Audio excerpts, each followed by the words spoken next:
Welcome to NBA RXR. So ఈరోజు నా favourite trailer release అయింది, నిన్న రిలీజ్ అయింది. బట్ నేను ఇప్పుడు చేస్తున్నాను. బట్ ట్రైలర్ అయితే చూసి నా ఎక్సైట్మెంట్ అయితే బాగా ఫుల్ఫిల్ చేసుకుంటాను. వీడియో చేద్దామని తెలిసి, అంటే వీడియో కోసం చెప్పేసి ట్రైలర్ చూడకుండా వెయిటింగ్ మాట. ఓకే, చూసేద్దామా? Just start. కోట్లు కోట్లు కోట్లు అంటే ఎంత సార్? ఆయిల్ అంటే సాధారణ విషయం కాదు, మన అందరి తొక్క తీసి పదవి నుంచి దింపేసే పవర్ఫుల్ విషయం. నాకు కావాలి సిద్ధపజీ. ఈ దేశంలో డబ్బు పవరే పనిచేస్తాయి, నీతి న్యాయాలు కాదు. ఇది చరిత్ర.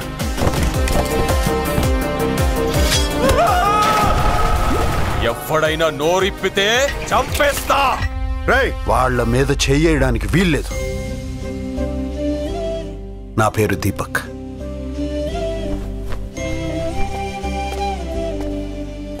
అమ్మా అమ్మా అమ్మా అమ్మా, ఎందుకు నా ఎంట పడుతున్నావు? మీరు తప్ప నాకెవరు తెలీదు మేడం.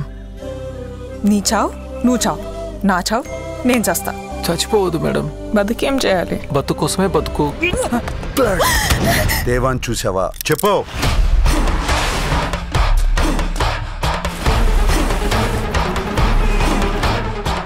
బిగారోడ్కి అడ్రస్ ఏముంటుంది?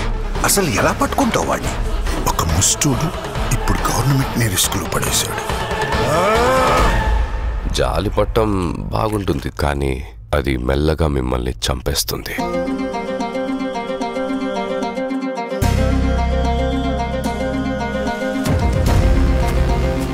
డబ్బులు, పోలీసులు, కోట్లు అన్నీ వాళ్ళవే. మనలాంటి వాళ్ళ చేతుల్లో ఏమీ ఉండదు. ఈ ప్రపంచం మొత్తం వాళ్ళదే. ఈ ప్రపంచం మొత్తం వాళ్ళది కాదు మేడం, నా ప్రపంచం కూడా ఇక్కడే ఉంది. అక్కడ డబ్బులు, పోలీసులు, మీరు చెప్పినవి ఏవి ఉండవు. అక్కడే తెలుసుకుంటా. అంటే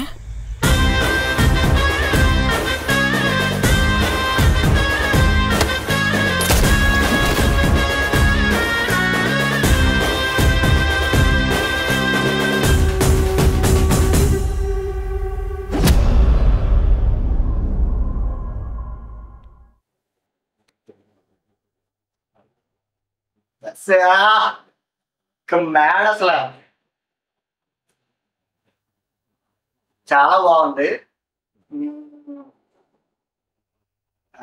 కంప్లీట్ కమర్షియల్ టచ్ ఇందులో ఎక్కడ లేదు. రియల్ టైంలో చూస్తున్న ఫీలింగ్ ఉంది. బట్ హైలీ సినిమాటిక్ లెవెల్లో నాకు అనిపిస్తుంది. పైగా రష్మిక, ధనుష్, నాగార్జున గారు వీళ్ళందరూ యాక్టింగ్ అయితే చింపేశారు. ట్రైలర్ వరకు చెప్తున్నాను, బేసిక్గా బెస్ట్ యాక్టర్స్. వాళ్ళకి మన కితాబ్ ఇచ్చే విషయం అయితే ఇది లేదు. The best. నాకు ఫస్ట్ కొన్ని సెకండ్స్ ఫాలో అయ్యేసరికి సినిమా మరి మబ్బులాగా ఉంటుందేమో అనిపించింది. ట్రైలర్ వరకు చెప్తున్నాను. తర్వాత సీన్లో కిక్కు పెరిగింది.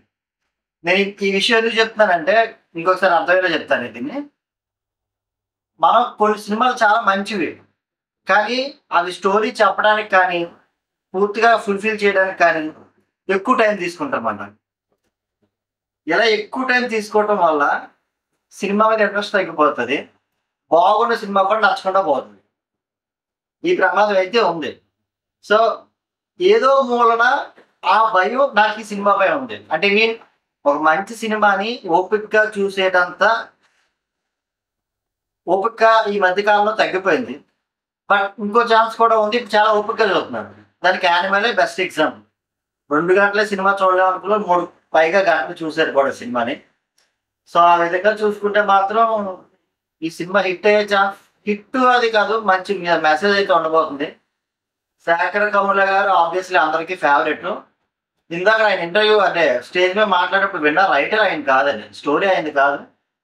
బట్ ఓవరాల్గా సినిమా మాత్రం 100% సక్సెస్ అవ్వాలని కోరుకుంటున్నా. ఖచ్చితంగా ఈ సినిమా ఫస్ట్ షో చూడడానికి ఫస్ట్ షో చూస్తాను అంతే, వేరే ఆప్షన్ కూడా లేదు. సినిమా గుర్తుపెట్టుకోండి, 20th జూన్. నాకు తెలిసి 4 days టైం ఉంది అంతే. నేను వీడియో చేసే టైంకి చూస్తా. 28th ఈవినింగ్ కల్లా మీకు అప్డేట్ ఇస్తాను నా ఒపీనియన్ సినిమాకి సంబంధించినంత వరకు. ఖచ్చితంగా సినిమా హిట్ అవ్వాలని కోరుకుంటున్నా. ఫర్ ద ఫస్ట్ టైం కమర్షియల్గా బయటికి మాట్లాడాడు శేఖర్ కమ్ముల అనిపించింది. అంటే లోపల మనకు తెలియదు కదా. సో ఆన్ ది స్టేజ్ మాట్లాడినప్పుడు ఫస్ట్ టైం మనీ పరంగా కూడా సక్సెస్ కావాలని మాట్లాడాడు ఫస్ట్ టైం. సో టూ అని ప్రస్తావిస్తున్నాను, క్షమించాలి. శేఖర్ కమ్ముల గారు ఐ రెస్పెక్ట్, ఆయన అంటే చాలా చాలా రెస్పెక్ట్. అండ్ ఇంకొక విషయం షేర్ చేసుకోవాలి, ఇది విచిత్రంగా అనిపించవచ్చు. నేను ఎప్పుడైనా బాగా డల్ అనిపిస్తే నా ఫోన్లో డౌన్లోడ్లో గోదావరి అనే సినిమా ఉంటుంది, శేఖర్ కమ్ముల గారు డైరెక్ట్ చేసిన సినిమా ఎందుకు ఇష్టం అంటే నేను సమాధానం చెప్పలేను. కమర్షియల్గా కాదు, ఫుల్ కామెడీగా కాదు, ఏం కాదు. మన రియల్ లైఫ్ని ఒక మంచి పెయింటింగ్లో చూస్తున్నట్టు, రియల్ టచ్ పోకుండా దాన్ని ఎంజాయ్ చేస్తున్నట్టు అనిపించే సినిమా గోదావరి. ఎంత ఫేవరెట్ అంటే ఎగ్జాంపుల్, నా యూట్యూబ్లో ఆఫ్లైన్లో ఉంటుంది అది సినిమా. అది ఇప్పుడు కాదు, నాకు తెలిసి అది 2 years నుంచి అలాగే ఉంది, ఆఫ్లైన్లో ఉంటుంది. నేను ఎప్పుడైనా బోర్ కొట్టినా, డిప్రెషన్ ఫీల్ అయినా, లైఫ్లో ఏది బాగా అవ్వట్లేదని ఫీలింగ్ వచ్చినా, నేను చేసే 2 పనుల్లో మొదటి సింహాచలం వెళ్ళటం, 2 శేఖర్ కమ్ముల గారి గోదావరి చూడటం. ఇంత ఎందుకు చెప్తానంటే ఆయన సినిమా వే ఆఫ్ టెల్లింగ్ అనేది నాకు అంత ఇష్టం. అప్పట్లో కె విశ్వనాథ్ గారు ఆయన సినిమాలన్నీ సీడీల్లో నాకే తెలియకుండా వేరే ఆప్షన్ లేకుండా ఎక్కువ సార్లు చూశాను. బట్ తర్వాత దాని వాల్యూ అర్థం అవుతూ తిరగ వ్యాప్తి తీయనుంది అన్నట్టుగా ఆయన సినిమాలు చూసి ఆ వాల్యూ నాకు అర్థమైంది. నేను ఇఫ్ ఇన్ కేస్ డైరెక్టర్ అయిన తర్వాత సరే నువ్వు అచ్చు as it is K Vishwanath గారి సినిమాలాగా ఈ సీన్ కాపీ కొట్టి చేసావురా అన్నా కూడా అది నాకు అవార్డే. అంటే నా ఉద్దేశం చెప్పటం కాపీ కొట్టడం కాదు, ఆయన స్థాయికి మనం కనీసం ఇలా టచ్ చేసామనే ఫీలింగ్ ఉంటుంది అన్నమాట ఆ పని చేస్తే. సో ఆ తర్వాత ఆయన ఎక్స్పెక్ట్ అయితే మాత్రం శేఖర్ కమ్ముల గారికి ఉంది. అంటే క్లాసీ రియల్ లైఫ్లోని విషయం చూపించింది. అండ్ శేఖర్ కమ్ముల గారు కనిపించడానికి బయటకు కొంచెం సాఫ్ట్గా ఉంటారు, కానీ ఆయన రియల్ లైఫ్లో జరిగే అన్యాయాలని, ఆ విషయాన్ని ప్రస్తావించడం చాలా ఇష్టపడతారని నా ఫీలింగ్. రియల్ లైఫ్లో ఆయనకి ప్రతి విషయం మీద గట్టిగా క్వశ్చన్ చేయాలని ఉంటుంది.